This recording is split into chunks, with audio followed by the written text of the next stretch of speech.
Okay, guys, so I am on the NSU library website.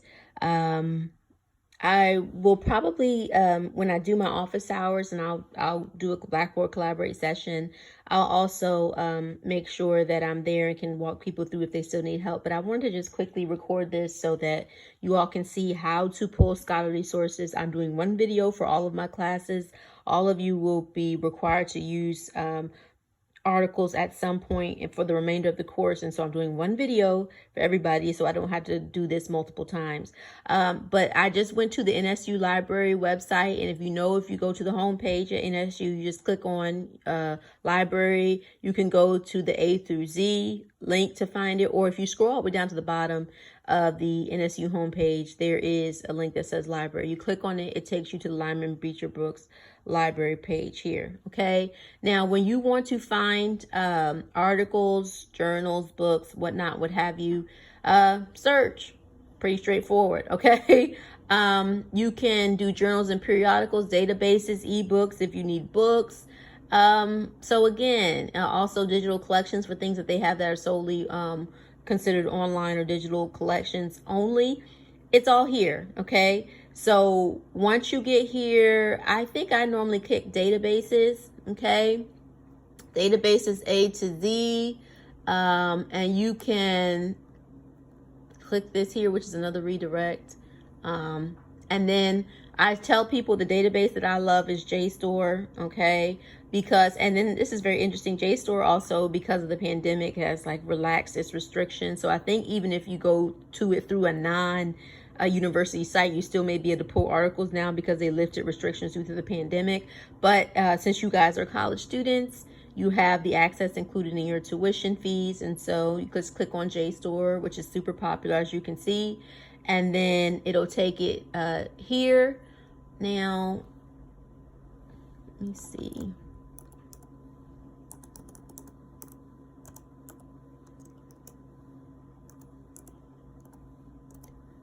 Type this in.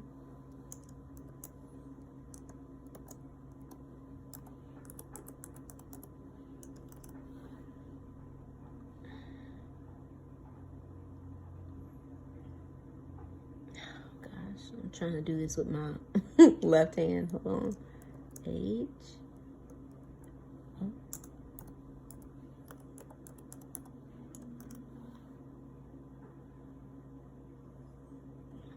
Okay. Oh, all right, let me try that.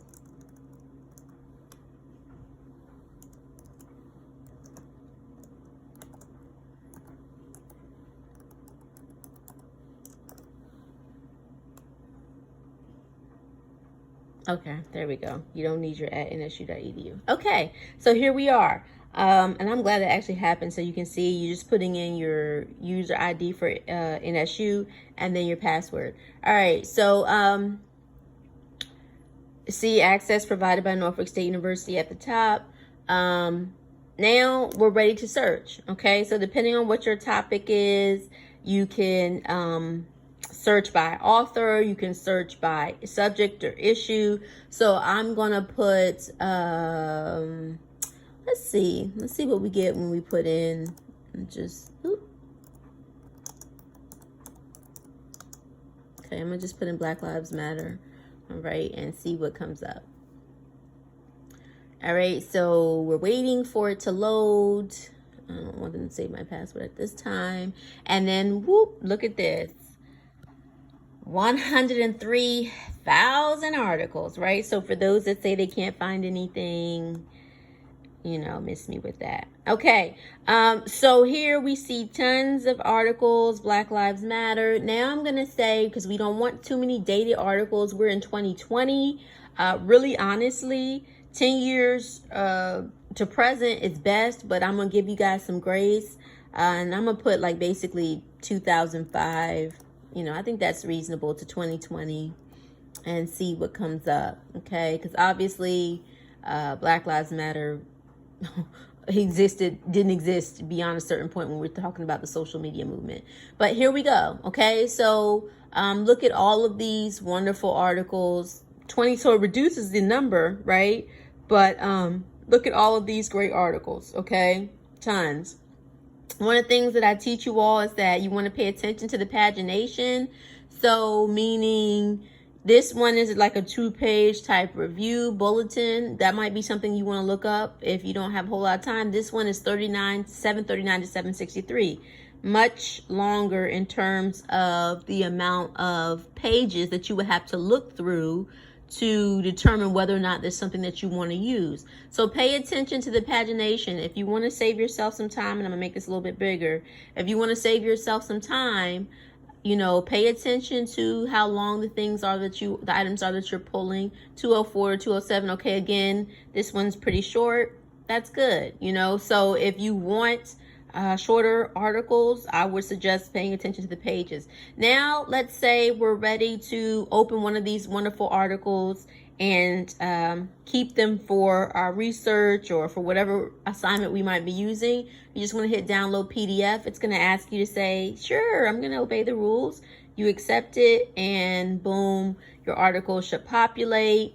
Up here, for those that are not aware, you can click, and I'll scroll right here. I'm gonna make this a little bit bigger again, but you can click here to, if you look right here, these icons where you see the mouse moving, you can click here to save your article. So you can save it to your desktop, save it to your drive, save it to anywhere that you need it. Now, the wonderful thing about Jstor, this is the thing that, makes it an excellent choice to use to do your research, is that it already gives you the citation for it. So if I want to do MLA format, okay, here is the citation. Look at God. Isn't that great? Okay, so it's already right here for me.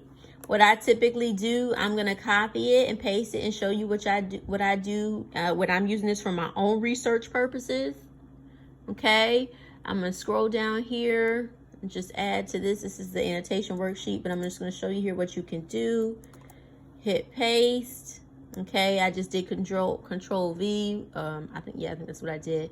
And there is the citation actually here. And then because we know we're double spacing items, and I'm going to enter this so it'll all be on one page just for the sake of clarity. Okay, then we hit this, enter, tab, because remember the second and subsequent lines have to be indented in MLA. And then I'm not a fan of having the hyperlink, so I will always do this and remove the hyperlink because I like everything to be clean and nice. And boom, you have your citation for your works cited page. So since we're doing the annotations, remember for my 102 classes, since you have to do the annotated bibliography, look at this. If you use Jstor, if you pull your 5 sources or articles and things from Jstor, okay, then all you have to do is hit citation, do this, copy and paste, and for each of your annotations, you have your citation at the top, and then you just go ahead and type your annotation paragraph, and it's perfect, correct, okay? So this is why I show you all this, so you can see that this should be a very easy and simple way to get your sources, and you don't have to worry about whether or not your MLA is correct. It's pretty much already done for you. And with the cite this item, I showed you all MLA, but if you do have other classes that require sources, please know they do it for APA and Chicago as well. So the nice thing is, if you are having to pull sources for research in other classes, again, if you use the Jstor database, you already have the citation already done for you. And then you can also, I'm gonna make this a little bit smaller, so the zoom, so you can see what other items you have to choose from when you get in Jstor. But if you want to narrow your topics anymore, you can do that as well, because look, they have so many things. You can do it by subject. So if you want to do African American studies, agriculture, anthropology, so those that are again in other classes, you can do that. You can, again, do it by date. You can say if you want reports, journals. So this is why I love Jstor, and I often send students here, especially my 100 level students, because this is a great resource or database to get your feet wet. Remember, there are tons of databases. So going back to the NSU database site, there's tons. So you can search by topic. Some people, depending on what your research is going to be on, that you can do that for my African American Lit students. You don't have to necessarily put a subject matter in here. You can even put an author. So let's say if I put Phyllis Wheatley, and again, y'all can type. I'm just using one hand since I got my phone. If I if I put Phyllis Wheatley in here, again, you see they'll pull up articles. So I just want to show you that you can put an author in here. You can put a subject matter in here. You can put whatever it is and find research, get articles, get things you can download, cite it. You can actually build a list in Jstor to save it. I mean, it's just a lot. They have a thing where you can export your citations if you select them. I mean, there's so many things you can do. So please know that Jstor is a great resource, but you can use any database that you desire. You don't have to use, some people like Academic Research Complete. Some people like to look at ProQuest if you want to look at other people's research and dissertations. There's just ebook, EBSCO. So there's so many different databases here, and some of them do also provide the same citations as well. I think EBSCO may. But if you want one that will guarantee to give you the citations as well, I recommend Jstor. Like I said, I love Jstor. I think it's just very user-friendly. The interface, as you can see, is pretty nice. Some of the older databases, they update them, but they don't update the platform itself that it sits on. So like navigating it, when you look at it, when they open all of the findings after you do a search, it can be really busy and overwhelming. But Jstor does a great job of the way they kind of divide things, so it's easy to look at and see what you're reading, what they're offering you, and then make a choice. Okay, and then remember, the library database, library resource library website has tons of resources. If you want to go to the research tab, again, they show you government information, statistics. So those that want to pull from here, you can. Not sure, they walk you through a whole list. There's also a way, I believe, that you can even, we don't want to reserve a room because we ain't there. But you can get technology assistance.